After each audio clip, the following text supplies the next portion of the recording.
and you stay in your car because you want to hear maybe the pastor came out and he's standing in the parking lot and there's no one within 6 feet of him, and you're in your car and you got your gloves on, you got your mask on, you got your windows up, the state of Michigan will arrest you. So the governor of Michigan now figures, hey, I can go after religion. And she's doing it, folks. And she's going after joggers. And she's going after, you can't buy a flag. BroadcastNetwork.com. Thank you for listening. Good morning, everybody. Welcome to America's Web Radio and the Doctor's Lounge. I'm Dr. Scott Barbour, and I'm here with an amazing guest, my good friend, Sorosh Golchin. Sorosh is a device manufacturing rep that works with me in my operating room. I've been working with him for a long time. He and I are going to expose a lot of the inefficiencies in healthcare today in order to help us get a better understanding of why we are advocates for free market medicine and why we are so opposed to socialized medicine. We've got a big show today. We're going to talk a lot about that, a lot of the inside baseball stuff involving the inefficiencies of hospitals and how they are completely disconnected from the cost of healthcare and how their efforts to control costs really doesn't do a great job at controlling the costs, and they affect the care that we're able to deliver to patients.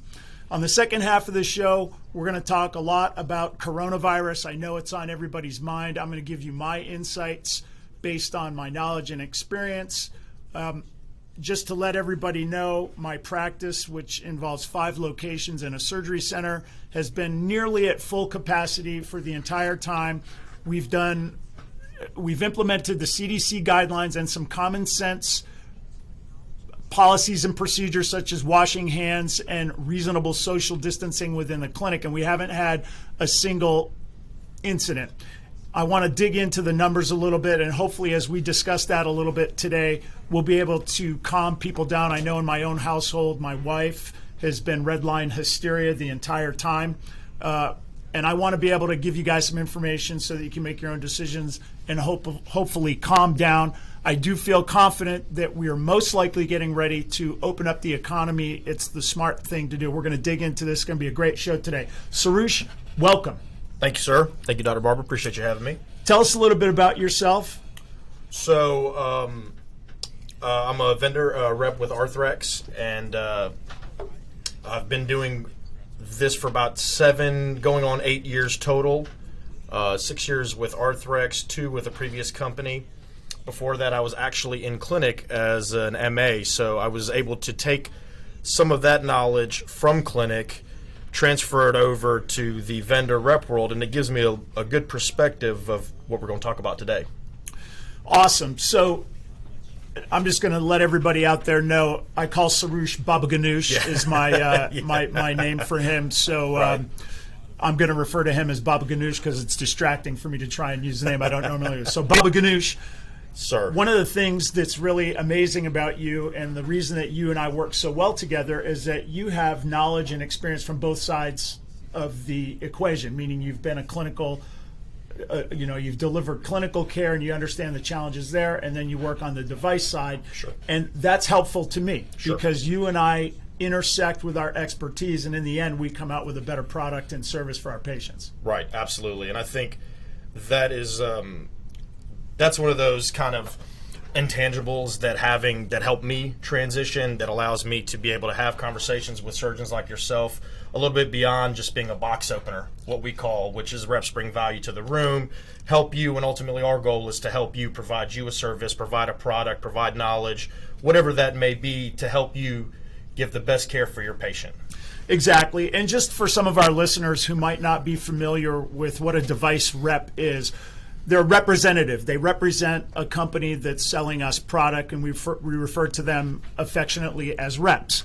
So when a surgeon goes into an operating room, whether they're a plastic surgeon or a urologist or an orthopedic surgeon, they usually have a representative from companies involving the device that you're using. So in my line of work, I use a lot of plates and screws and anchors and a variety of different devices that are really impossible to explain to people. But suffice to say, you provide me equipment that helps me perform surgery on my patient and do a better job. And our relationship is important because when I set up a surgical schedule, like you and I, when we're done with this podcast, we're going to go over to my surgery center. We got a bunch of cases Great today. day today. I have to trust you that you're going to have what I need, that's going to be there, it's going to be ready to go, that you've worked with my OR staff to educate them on what they need to know in order to make this occur seamlessly and without any complication. And you and I both know what a disaster it can be when a rep does not perform their duties. Right. They don't bring the proper equipment. It can be a disaster. Yeah, no, and to further on that point, I think it's not just what you need, but what could go wrong. So I think a lot about disaster scenarios. Just, you know, you and I always talk about in the OR. I'm really good at this because I've seen the bad of it. And I've been in that situation. I've seen other reps from other companies where I've had to bail them out even though it's not my product. So a lot of times I think outside the box, based on my experiences, based on experiences with surgeons in the OR, things that I've heard from my peers, from other companies, from my own company, from other territories, etc. And again, ultimately, in our mind and our job is to help you. We want to be an extension of you and your staff to provide the best technology, the best procedures, the most efficient ways of doing procedures without compromising quality to help you treat your patient. So the underlying theme of this show is really to compare and contrast free market medicine with socialized medicine. And ostensibly, those are your two options. We understand, at least my regular listeners, understand that Plato described healthcare as being from the perspective of the state. So the policies that they implemented regarding healthcare were always to benefit the state and not necessarily the individual. Right. We follow Hippocrates. We take the Hippocratic Oath. We don't take the Platonian Oath. And the Hippocratic Oath ostensibly is do no harm. Hippocrates was very much about the individual. And that is really what healthcare in the United States has traditionally been predicated on, is a doctor-patient relationship is formed where the doctor's fidelity is to this patient, not to an employer or somebody else, and that there's a special relationship where doctors and patients can communicate honestly and openly. A doctor, you know, the term doctor means teacher. Our job is to educate patients on the nature of their illness or injury and to provide them guidance in making their own decisions about how they handle their health care. In a socialized system, we have this top-down, government-run, one-size-fits-all program. And you and I both know from the inside that comparing socialized medicine to free market medicine is ridiculous. It's not the same product. When people talk about healthcare, the things that we're most concerned about are quality of the product, cost, innovation, and access, right? These are the things that we're really talking about. And when you talk about, when people use the term healthcare and they try to switch to socialized medicine, you and I both know that you're talking about a very different product, that the access is much less, limited, the quality is off the charts less, the cost actually is more. You may not be paying it at the point of service, but the overall cost to our society in the form of taxes and things like that is dramatically increased, and the quality of what we're given in return is dramatically decreased. And then we also like to talk on this show about the 4 ways to spend money. The great economist Milton Friedman talked about the 4 ways to spend money. You can spend money on yourself. Cost matters, quality matters. You can spend your money on somebody else. Cost matters, quality not so much. It's not for you. You can spend other people's money on yourself. Quality matters, cost is totally irrelevant. It's somebody else's money. And then the worst way to spend money is spending other people's money on other people. Neither cost nor quality matter. And that's what essentially socialized medicine is, and that is exactly what we get. The cost is irrelevant. We see waste, fraud, and abuse all the time because the people that are monitoring the costs, and we're going to talk about this now in our relationship, it's not their money, so they don't really care to pay attention too much, and certainly quality is completely irrelevant. So anyway, let's get into it. I would just say that one of the things I learned when I first got out of training and I started practicing on my own, I really had no concept and no concern about the cost of products. I would go into the operating room, and if I was going to do a knee replacement on an old lady that was 100 years old that, you know, didn't walk very much more than just around the house, or I was going to do it on a 40-year-old person who runs, I would use the most expensive, top shelf implant with no consequence of the cost, or no even thought of the cost. And I think over the years, and you can explain this maybe in a little bit more detail, over the years, as a doctor takes his patients to the hospital, the hospital administration has no idea they're not medically trained, so they don't know what we're doing. We're using implants, and I think in a lot of cases, device manufacturing representatives would get in there and manage to sort of jack up that cost because nobody was really supervising them because they were disconnected. And now that I have my own surgery center and it's my job to deliver the care to the patients, make sure that they get treated well, I'm also footing the bill for the cost of the products that I use. So I have to take all of that stuff into consideration. And as a result, I'm more economical with how I use my resources, and my patients get a much better product. Right, absolutely. So I think there's what we used to call those golden, as reps would say, the golden years of the time that you're talking about coming out of training, where you kind of came in. The market wasn't also as saturated with vendors and products and stuff. You had a few of the big players, and you could come in and you drive up costs, and specifically at the hospitals. The hospital vendor relationship especially is a challenge now because it requires these value analysis committees and costs and money financials that have been dispersed on sometimes not the most efficient stuff. So for us, as you know, and we take a lot of time, we talk about stuff, we talk about at your surgery center now, we talk about certain things, whether it's insurance related, non-insurance related. Hey, Sorosh, Baba Ganoush, I've got this situation, patient, but I need to do what's best for him. Doc, I got you, no problem.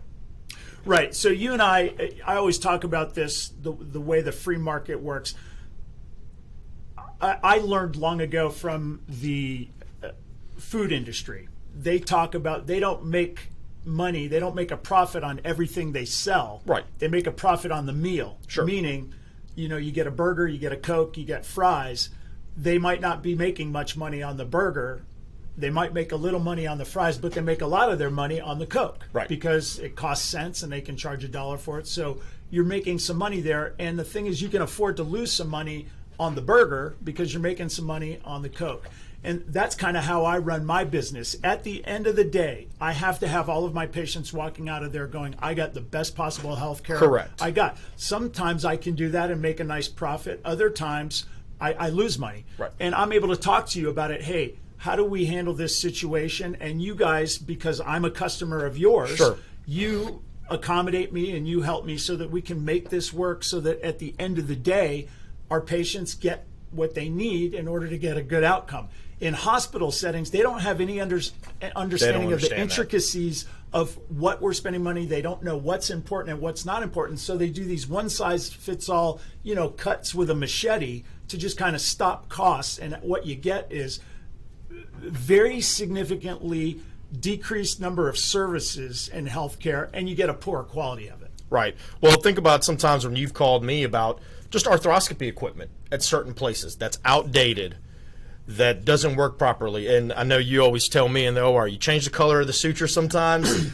and it could mess you up.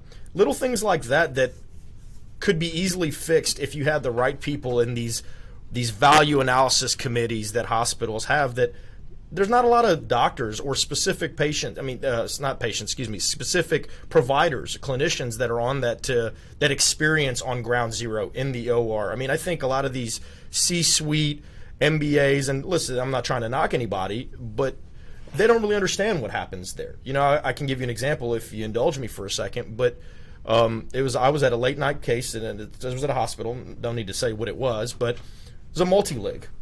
Late night, 300-pound patient. It was a little BMI. That's why we were doing it at the hospital. But it's a multi-lig. It's an ACL. It's a PCL. It's a lateral collateral ligament. I mean, that's not an easy case. So Baba Ganoush is describing a multi-ligament reconstruction in the knee. So it's a pretty complicated case. Complicated case. at a hospital setting late night, which is not typically the normal ortho team. I mean, to the scrub tech's defense, comes up to me and goes, I don't do these cases. Okay, so now I know I got to be on top of it. Which, by the way, that would never happen in my surgery Correct. center. My patients get top-level care all the time. We don't have what we call the second team in the hospital. Correct. You get the people who come in at night that kind of a lot of times will have Sure. the attitude like, I'm just punching the clock. Punching the clock. You can't expect anything. And they've not been incentivized to do other. They don't have Exactly. skin in the game. Now, that's what the beauty of you having your own surgery center. You've worked so hard to get there, right? Because you've experienced what I'm talking about. So we get into the case late night, et cetera, et cetera. Well, they've got one ACL tray. An ACL, it's got instrumentation. That's the stuff that I would bring in typically. One screwdriver. Well, the screwdriver falls on the ground. Well, it's not sterile. Okay, now we've got a lot of work to do, and I get to the circulator, and I say, hey, Miss So-and-so, we need to get this re-sterilized in an autoclave. And an autoclave, for those that are listening, is essentially it is like a microwave. It's the washing machine. Right, the exactly, dishwasher. the dishwasher, but it does it in a fast fashion, safely, sterile. That's the whole purpose of this machine. It doesn't do anything else. You wouldn't believe the chaos that it cost to get this one instrument that you absolutely needed. And the questions that I got while the operation is still happening is, well, can we use another company? No, you can't use another company because he's using Arthrex, which is my company. Our screwdriver is specific. Yeah, the screwdrivers are not interchangeable. No, they're not between interchangeable. companies. This is not like a Phillips forehead. I mean, it's... And what we're really describing here, too, is real-time critical thinking Right there. when things don't go Right there, perfectly. time zero. And we got a bureaucrat who's getting themselves involved in the case and making it impossible. And they're to, following protocol, and they're yelling at me. I'm getting in trouble. Right, Well, so we you're need to- basically bending over backwards to try and solve the problem. So I'm like, listen, guys, I'm not trying to go beyond your protocol, what have you. I'm telling you there is a surgeon in this room with a complex case, and this instrument is vital, and I have no way around it. Right, and just to kind of connect the dots for everybody out there, years ago, as a surgeon, I used to be a customer to the hospital. So I would go out into the world, I would earn patients by delivering good quality care. Patients would like me and trust me.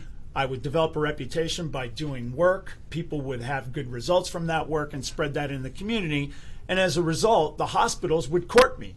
Sure. I would be their customer, and they'd say, Dr. Barbour, we got a nice lounge with free Cokes, and we got a great surgery center that's easy to use, or a surgery suite in a hospital. And over time, what happened is hospitals' systems, because there's always this tension between what I call big medicine, the hospital systems, the insurance companies, and government, that basically want to control healthcare. And the reason is because there's money and power in the control of healthcare. Right. And they're doing this at the expense of patients. Well, hospitals started to realize that with these rogue doctors taking care of patients and doing what's in the best interest of the patient, it's making it hard for us to control our costs and to make our money. So what we need to do is drive the doctors out of business, which is what happened for decades, just decreasing reimbursement and making it impossible for doctors to make a living.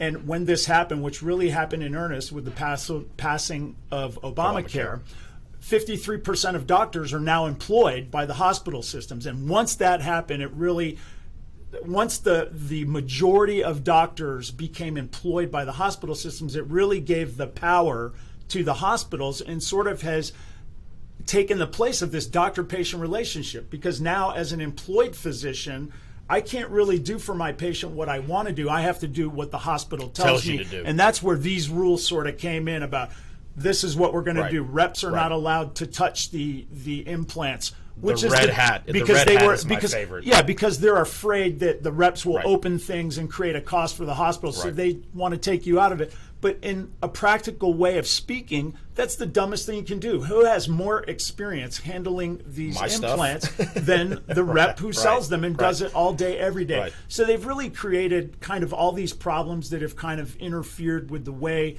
that we deliver our healthcare and the quality of it. I can just tell you as a side note, I remember working at a hospital nearby. I still work there.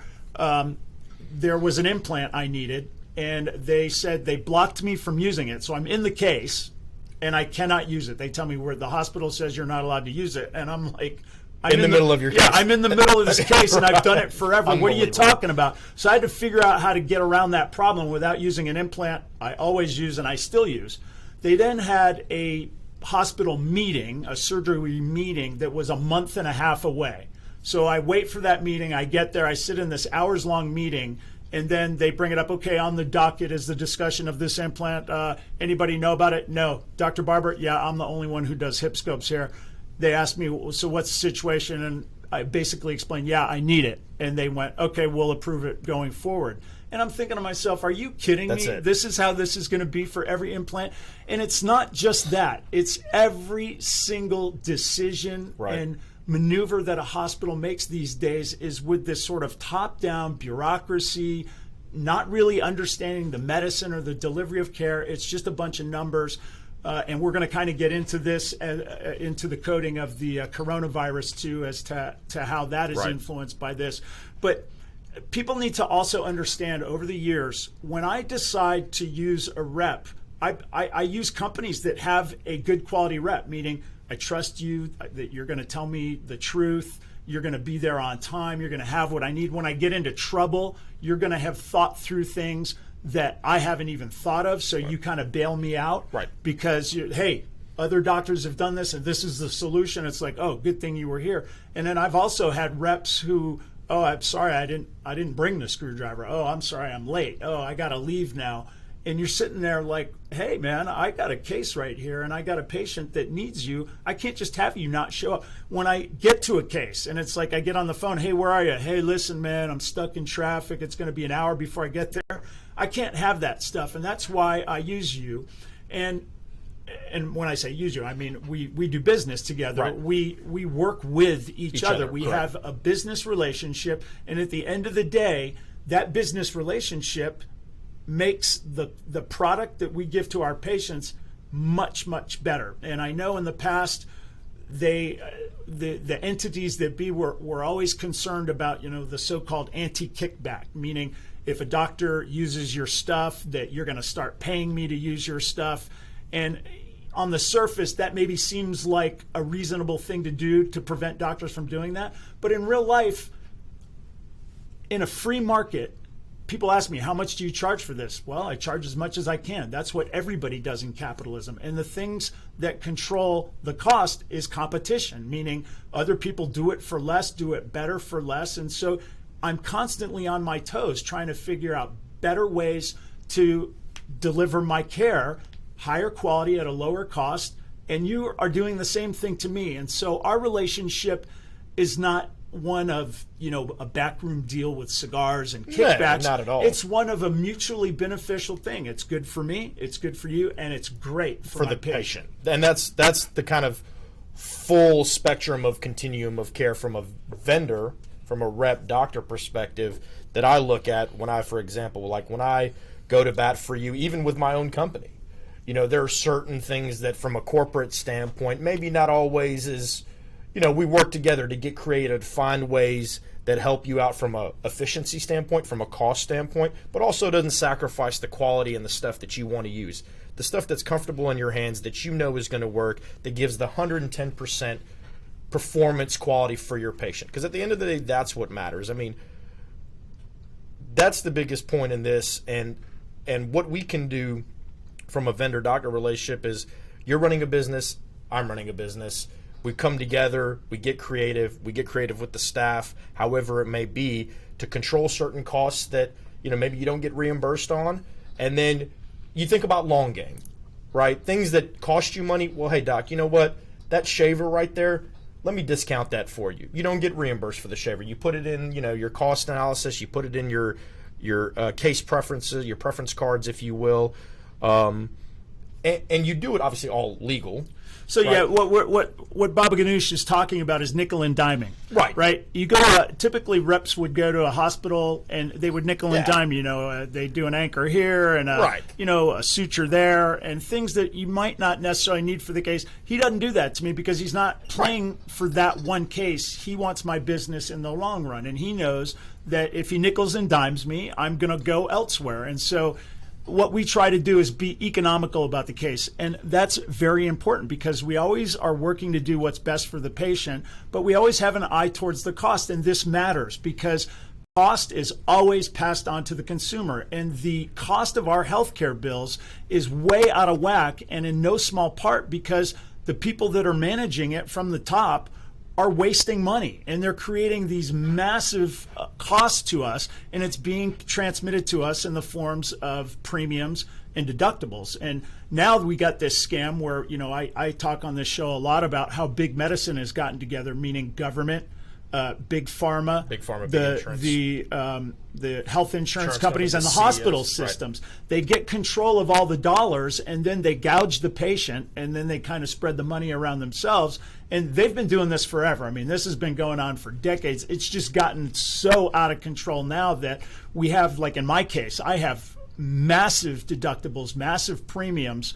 I dropped $30,000 a year on my health care for my family before I even access the system. And then if somebody does get sick or injured, my deductible is so high, I'm paying cash for it. So it's quite a scam that they got going on there. Absolutely. And then, again, it translates to that same health insurance that you pay for from a vendor perspective, which is, what I'm speaking on is my product sometimes, most of the time, doesn't even cost that much to you. But then the hospital will gouge it up 3 to 4 times the price. Right. And I noticed that one time in an EOB, an explanation of benefits, while we were having this cap pricing conversation. Sometimes, we have to have these conversations with this hospitals, and they cut my legs out from underneath me. Right, and so what he's talking about, they don't do that to the patient. Right, they keep the same price for the patient. Well, the scam in healthcare, and that's really what this is going to be on. What we'll be talking about forever on the Doctor's Lounge, is how the powers that be are trying to disconnect patients from the money that they're spending in healthcare because it makes it easy to scoop it up. And just by a simple example, a knee replacement. So what the hospital system does now that they have all the power, meaning they employ the doctors. So it used to be as the doctor, I would earn the patient would come to me, I'd have the relationship with the patient, we'd come in to go do the total knee, and I'd say, hey, I'm using Arthrex to do this total knee. Sure. Now the hospital, because they employ the physician, tells the physician, no, you're going to use another company to do the total knee. You cannot use Arthrex. And what they do, they have the relationship with the other company, and they say, listen, man, I'm going to give you all the joints by blocking out all the competition, but you're going to sell it to us for a bare bones price. Right. And then the hospital gets control of that implant and then jacks up a ridiculous number, and then that's passed off onto the patient. And it's this sort of disconnect that is destroying healthcare because it's destroying the doctor-patient relationship, and it's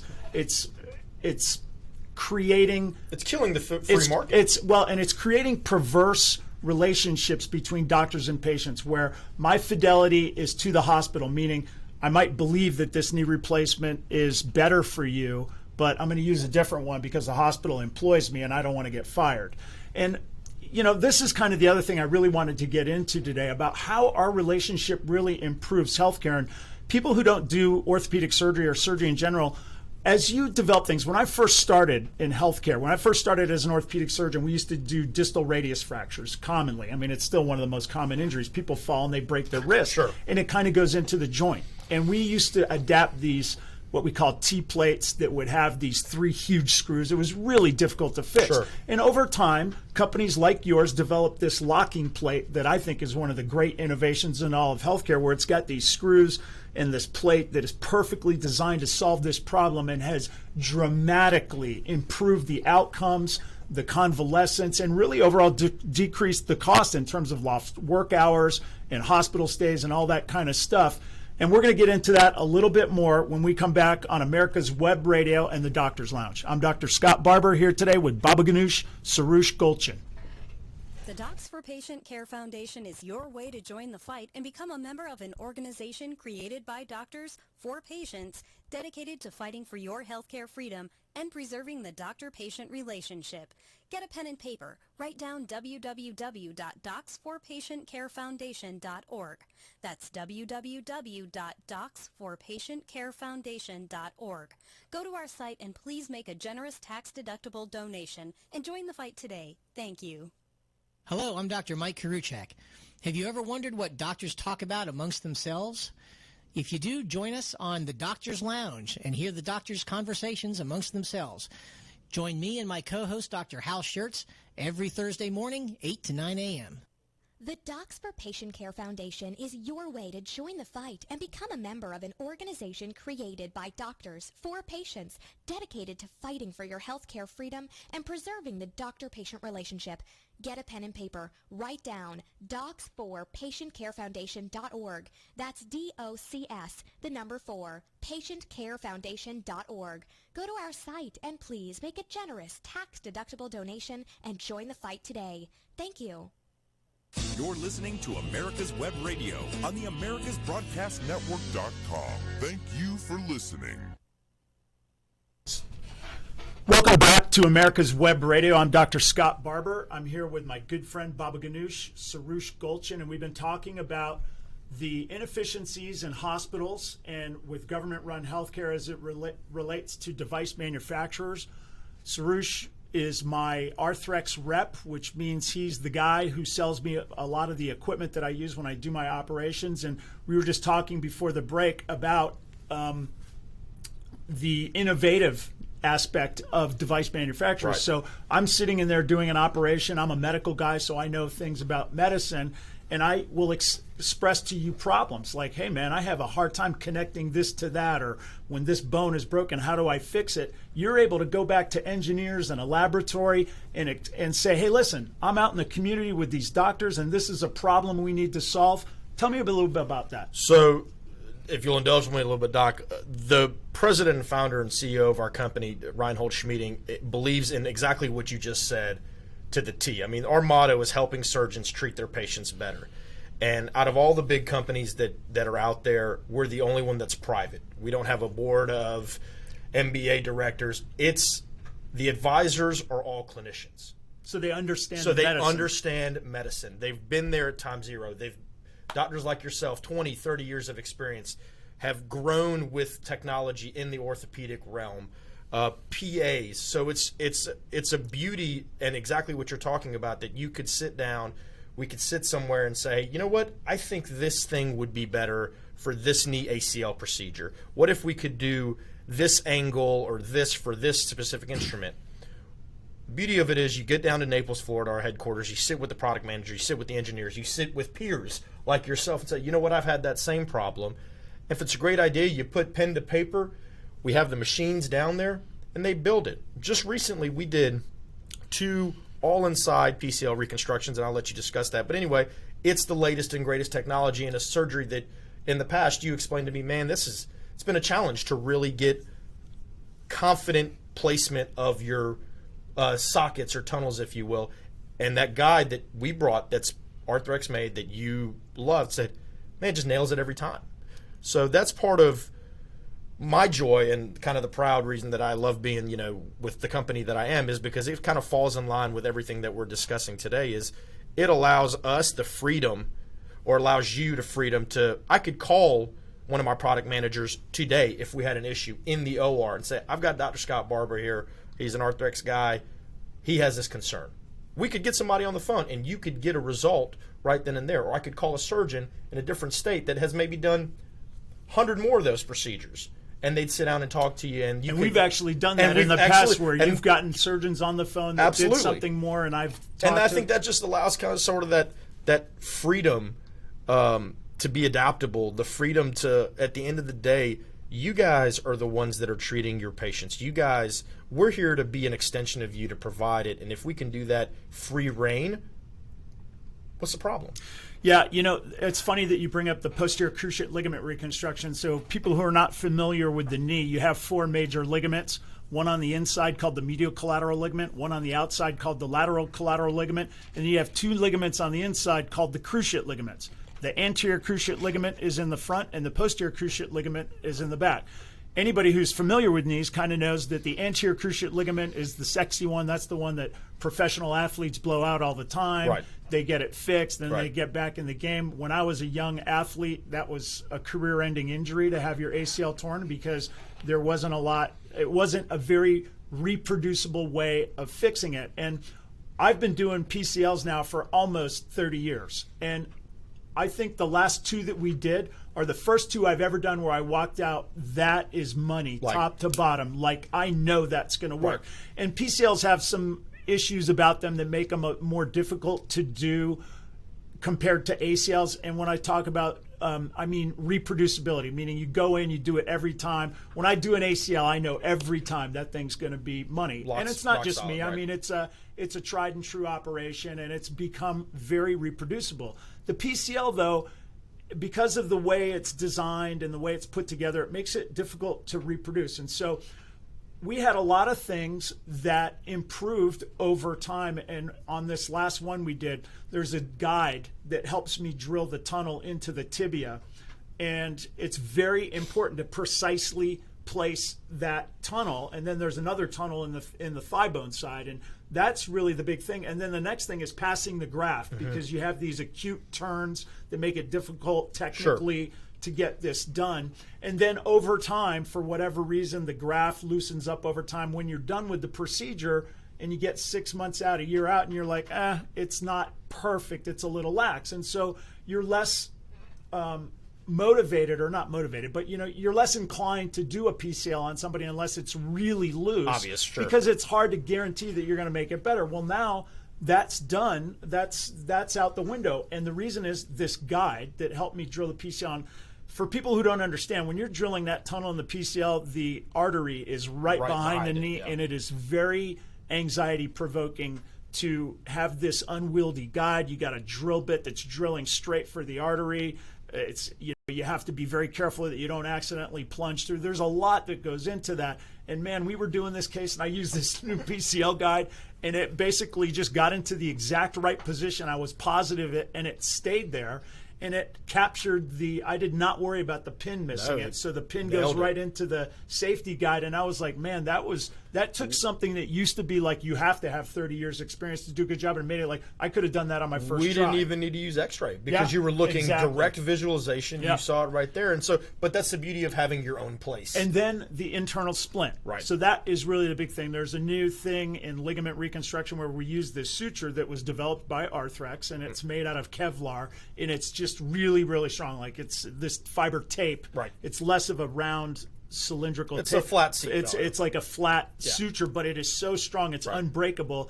We back up the fixation with this thing, and it protects the graft while the graft is incorporating fully into the body over 18 months to 2 years. A lot of people don't realize when you get that graft, your body resorbs it and lays down its own tissue. And for that to fully take place takes a while. And having that internal seat belt in there helps hold it tight, so that when it finally heals, you have a very well-functioning ligament reconstruction.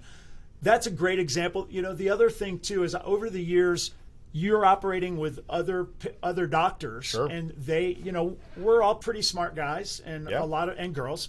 And we have I have 2 daughters, so they're thinking about maybe being a doctor, but. The people develop ideas. You do a case 100 times. I mean, how many times have you seen me do something passing the suture around a coracoid and an AC joint reconstruction? I mean, I've done that a million different ways, and really just recently kind of landed on the way I like, that's reproducible, that happens the same way every time. But then you take that knowledge and you can share it with other surgeons who are struggling in the same way, just like you bring knowledge to me and help me solve my problems. Right. And I'll give you a great example. Another great example of that is the 4-corner fusions that you do. And again, that's for listeners, but for your wrist, for your scaphoid non-unions that you have to do, the staples that we use, easy, reproducible.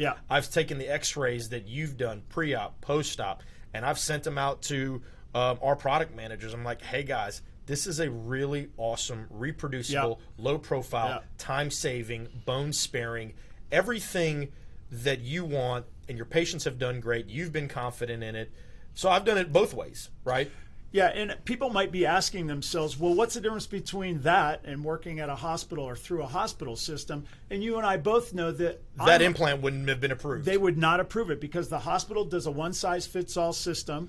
They would never approve you coming in with new things because let's face it, not everything's a home run. We try some things. It doesn't work. Sure. But who's best able to make that determination? You and me together. We're the ones who are on the front lines doing this procedure all the time.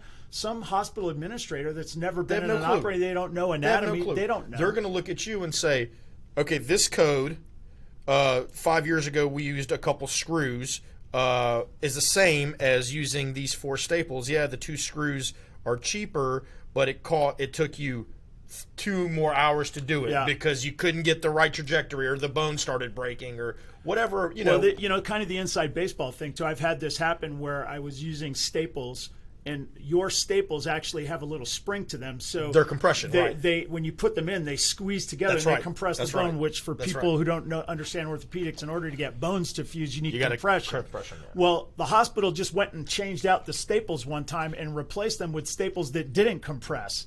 And it's that inability to understand the nuance of you just took something that worked Without and telling replaced you. it with something that Yeah. didn't work, and you didn't even understand why, nor did you check with me. And was why? just about Because to say, you yeah. saved a couple of bucks. Right. Well, now the patient's wrist isn't fusing well, and we got to redo the whole thing. Right. I don't know that happened because I'm pretty good at solving problems on the way. But this is the way the hospital thinks. Right.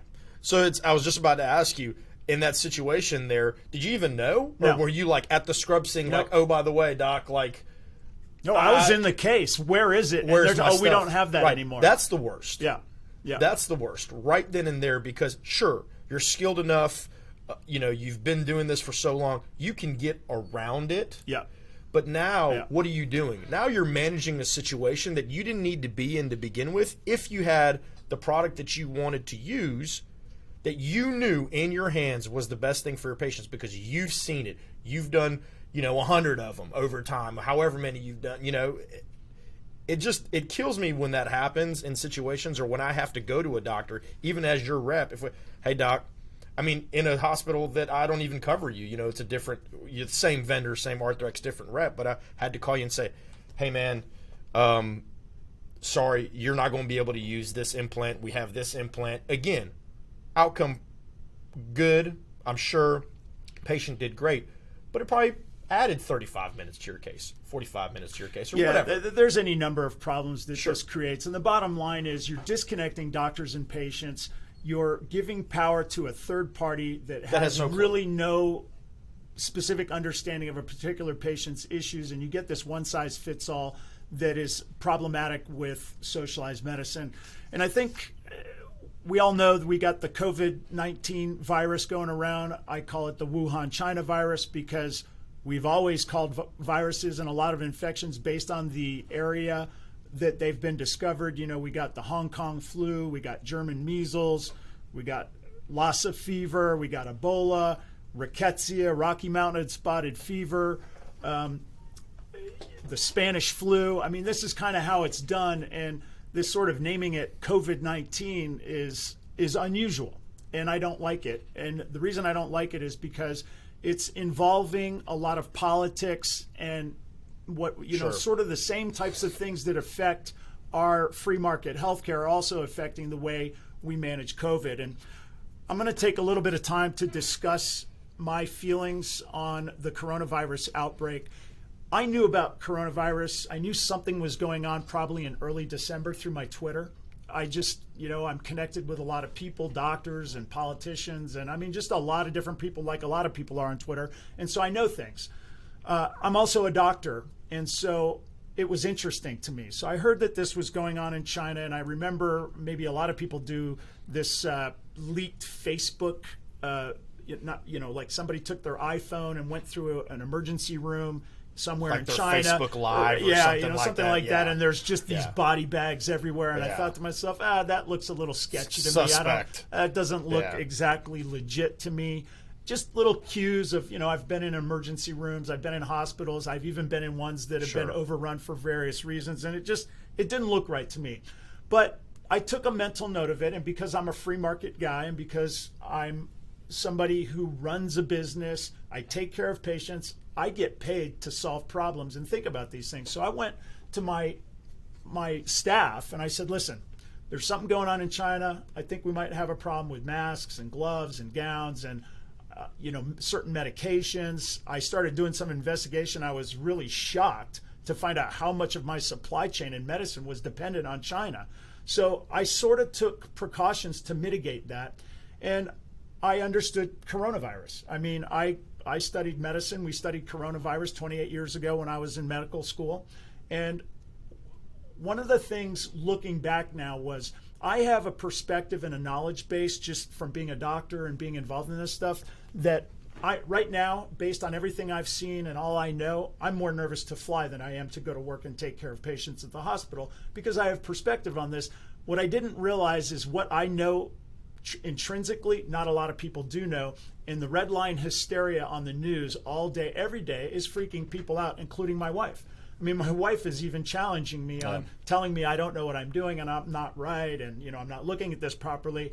And yet, when they came out that first day and said 2.5 million Americans are going to die, I was like, that's not going to happen. Yeah. I knew for a fact that, well, not for a fact, I knew very strongly that that was incredibly unlikely to happen. But what I did was I took normal precautions. The mask thing. So you and I both know medicine is a lot about the show. And when I say the show is, when I go and I look at a patient, I can look at the x-ray, look at the age of the patient, the sex, what's injured. I already know what it is. Sure. I already know what to do. But I don't just walk into the room and say, listen, Mr. Jones, you're going to need a knee replacement and walk out. No. That's not a good show. You got to sit down. How you doing? We established, that's called a doctor-patient relationship, which, by the way, that goes away. That's the part that goes away when you get into socialized medicine. You know what I mean? Right. That show is me trying to get you to trust me so that you'll come to me, and it takes a lot of effort on my part. So when I was looking at how I was going to manage this coronavirus outbreak, I was thinking about the things that matter: washing hands, screening people at the door who are sick, keeping like them that. out. Right. Normal, I don't know that we need to be 6 feet away. I know people are looking at all these studies. Well, it goes this far and everything. There's a lot more than how far it goes in a mask to getting infected. There's a viral load that's different for every virus, meaning you have to have a certain amount of it to get into you before you catch an infection. That's dependent on the patient's immune system, all this kind of stuff. So I'm taking all this into account. And one of the first things I realized was I wanted to use a mask in every setting. Now, I know from medical school that a typical surgical mask, viral particles are so small, they go in and out of that. So the mask is not necessarily holding it in. It seems like it's helpful because it does keep some of the bigger droplets away. But actually, I don't know that that matters. Nobody does. They're talking about it as if it does, but nobody knows. But it seems like a logical thing to do. A mask, it's not going to hurt. Well, that's not necessarily true. If you put a mask on, and you and I both know this, and you're not used to it, that's very irritating. It causes post-nasal drip. You're touching your face and all that stuff. So there actually could be a situation where I'm looking at that going, masks on people who are outside maybe is not a good thing because they're touching their nose and then they're going to touch doorknobs and things of that nature. But this is me looking at this from a doctor's perspective. Right. I don't have a political interest in that. Sure. I just want to know, how am I going to keep my family safe and keep my patients safe and keep working? So I made sort of these decisions. I realized there weren't going to be enough masks for everybody to have one in every interaction. So I had to prioritize, meaning I have a certain amount of masks. What can I do? So I have the person at my front door of all my offices wearing a mask and gloves, and it has a temperature. And before anybody comes into my office, we ask them, are you sick? Have you had any exposure? The normal questions that the CDC put, the CDC guidelines. We take their temperature, we document it, we immediately take them to the restroom, we watch them wash their hands, then we bring them out into the waiting room, and we keep them separated, okay? And then we go through our normal workup as a patient, everything like that. And like I say, my operation has been nearly fully functional the entire time. We haven't had a single incident. Right. This is me. Which I appreciate, by the way. Yeah, and this is me using common sense. And I have to say, I'm really, really, really proud of my staff. I talked to them when this thing first happened. I said, listen, I'm in a situation where I'm going to protect you guys. You're all going to stay employed. None of you have to worry about that. I had some other, some married folks, their spouse was laid off or whatever. I said, listen, man, when you go home, I'm planned, even if we get it shut completely down, you guys are going to be taken care of. But I need you guys to think about where we are in the food chain, meaning you're a customer of mine. If I don't work, you don't make money. That's right. The people that sell us food don't make money. That's right. The janitor who cleans up our places, they don't make money. And I It's said a to these domino people, effect. I need you guys to do your best job ever, because it's important that we fulfill our responsibility to the people who depend on us. And credit to my staff, we've been almost completely open the entire time, not a single incident. Now we've got more information, And it's funny to me. I obviously speak with doctors all the time, so I have information that other people are not privy to. So I can talk to doctors that are working in emergency rooms, that are working in ICUs from around the country, and what I'm hearing them tell me is they're not overrun. Now, I know New York and New Jersey are tough, and I am not by any means saying that there's no threat here. There clearly is. Sure. There's something going on. But how much of a threat? Everything produces a threat. When I get on a plane, if all of a sudden the risk of that plane going down was 25%, I would make different decisions than I make now. People wouldn't be flying as much, right? Right. Now, my understanding of coronavirus, number one, I know it's out in the world already. We know that it's not the kind of virus like an Ebola virus, a hemorrhagic fever, where basically everybody who comes in contact with it gets it and dies really fast. Quarantine works really well for that because it burns out and then you shut it down. But a coronavirus is not like that. A lot of people don't even know they're sick. And so it's very difficult. First of all, it's impossible to test everyone. Those tests are not infallible, these antibody tests. So the bottom line is, just if you understand epidemiology, you know that this thing is going to get out. So I think in the beginning it was a reasonable thing to do, to sort of do this social distancing, which, by the way, there is no evidence that social distancing is solving our problem. New York and California implemented social distancing at roughly the same time. I think New York went 3 days sooner than California, but roughly the same time. But California has had 14 times fewer coronavirus infections than New York City or New York State.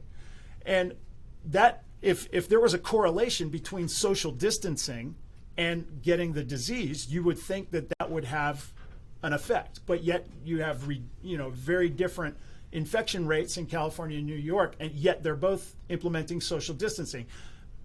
There's a lot of other confounding factors. Sure.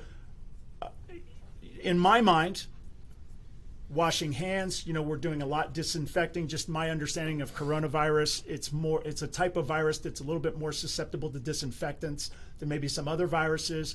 The type of virus that it is, people have to understand that when you think about virus, it's a lot of different things. It's not one thing.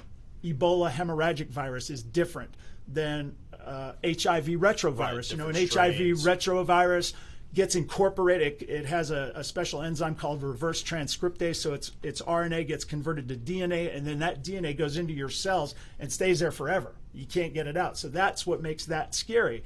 And I remember when I first got out, we didn't really have a great understanding of how HIV worked. And I can remember, wanting to be in a hazmat suit. And now over a long period of time, I stick myself with a needle and I know I'm okay, because you don't get enough of a viral load with that kind of stuff. So I have a perspective about what to be afraid of. So when you look at respiratory viruses, you're talking about 8 to 10 different viruses that cause what we all refer to as the flu every year. And some of those are coronaviruses all the year. I think many of us have probably had the experience where we felt fluish, didn't feel good. You go to the doctor, you get a test, and it's negative. Oh, well, you don't have the flu, and you go home. Well, maybe it was coronavirus or one of these other 8 to 10 viruses. The other thing that we're starting to see now, too, is as they're coming out with more testing and we're starting to do these randomized testing, they're seeing that in California, 30% of people have already been exposed to the coronavirus, and they're already immune to it. And when we look back on it, there's reporting from California that they were seeing this is before the coronavirus came out. So this is prior to November of last year, that they were seeing a tough flu season, that they were, people were getting sick, and there was also a large population of Chinese from the Wuhan province that were flying into California. And what we believe is that the virus was already out there, and they're developing what we call herd immunity, which basically is people are getting exposed, they become immune, and then if you're immune and David's immune, then you're kind of make a block for me. The virus can't really get to me, because, and this is kind of how this herd immunity works. And that's what we think is going on in California, and probably helps to explain the difference in the mortality rates in New York City versus California. The other thing is they have revised their models to believe that there's now going to be about 60,000 deaths in the United States as a result of coronavirus, which incidentally is roughly how many people died of the flu in 2017 and 2018. And I hear this argument, the flu is not a good model, the flu is a good model, whatever. The flu is different than the coronavirus, no question about it.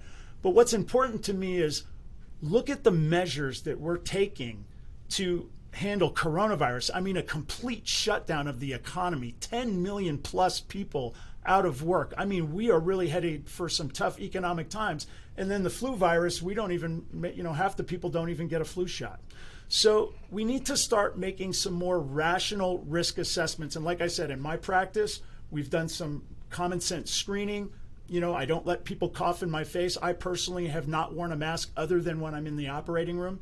There's some people in my office that want to wear masks, and I'm here. I'm not here to tell people not to have anxiety. I'm here to provide information to people so that they can make their own decisions. And I have a lot of knowledge in this area, and as I said, I'm more nervous to fly than I am of getting coronavirus. Here's the other thing that I think is really important to note. We talk about anecdotal medicine. Anecdotal. This term has kind of come up a lot with the use of hydroxychloroquine and azithromycin.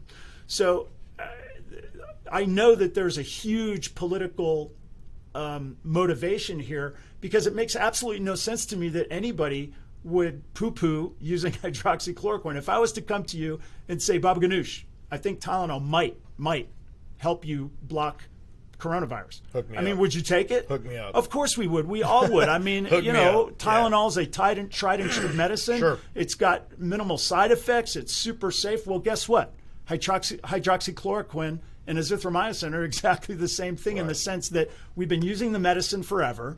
We know it's got a very low risk profile. It's a very safe drug. It's used all the time.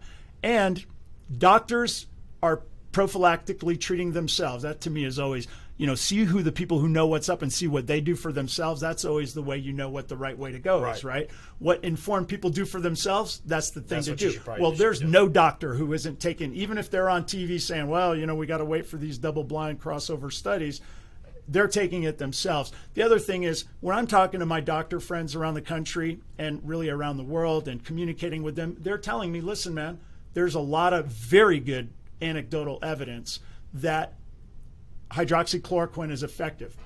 The other thing I think that's really important for people to understand is we're able to look at the results from Italy.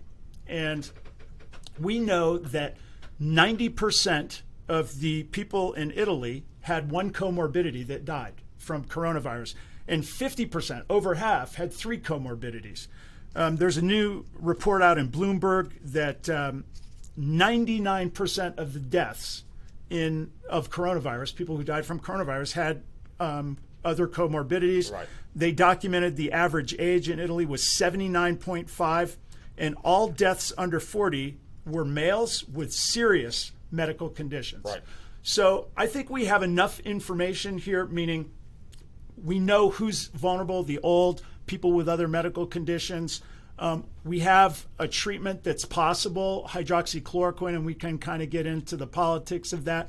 But the decisions that we've made have not been a zero-sum game. There are enormous consequences economically, and people, I don't know a lot of people who can afford to not get paid for 3 months and still survive. So, we need to start opening up the economy. I believe that we should start allowing people that are younger, that are healthier, to go back to work and implement reasonable precautions. Wash your hands. Sure. I'm sort of agnostic about the masks. I'm not sure that they help, but I'm not opposed to it. I don't wear a mask. Yeah, I just realized there aren't enough masks for everybody to have one every time. I don't wear a mask. Yeah. Baba Ganoush, I got to have you back on this show again. This hour just blew by. It was an awesome conversation, great. and we Thank got a you. lot to talk about. I hope that helped everybody. I'll always kind of get into the coronavirus and my observations and my updates about what's going on and sort of the inside baseball stuff. I want y'all to join us next time on the Doctor's Lounge on America's Web Radio. I'm Dr. Scott Barbour. Today my guest was Sorosh Golchin. We had a great time. Everybody stay safe out there, and I'll see you next time. You're listening to America's Web Radio on the AmericasBroadcastNetwork.com. Thank you for listening. The Docs for Patient Care Foundation